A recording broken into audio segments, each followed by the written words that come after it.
I feel a lot of musicians who are just beginning neglect to work on technical basics. Sometimes the teacher is at fault by giving repertoire that's too difficult and figuring that perhaps this will spur a young musician to learn the technical issue involved. To my way of thinking, that's going about it the wrong way. A young student given a piece that's too difficult gets frustrated and develops bad habits. So my answer would be practice scales very diligently.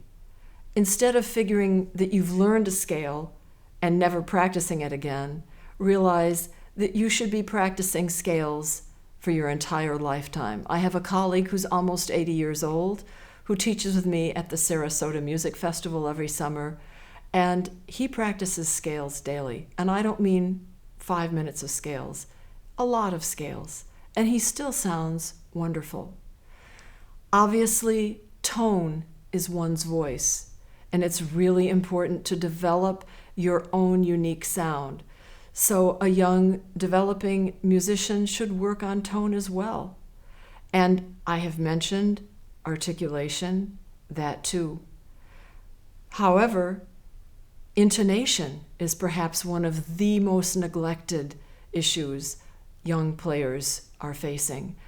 Get a tuner, work with it. Make sure you understand what you have to do with your own instrument when you play with a piano. A piano is an equally tempered scale. If you learn how to play in tune with a piano, you're on your way.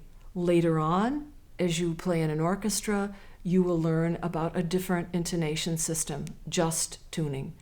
And that is also very important to know. But first, learn about your own instrument. Have a friend help you to discover what notes are sharp, what notes are flat, what happens when you crescendo or decrescendo, what happens when you're playing very softly, what happens when you're playing loudly.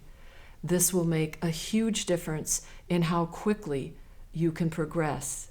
And the bottom line is patience.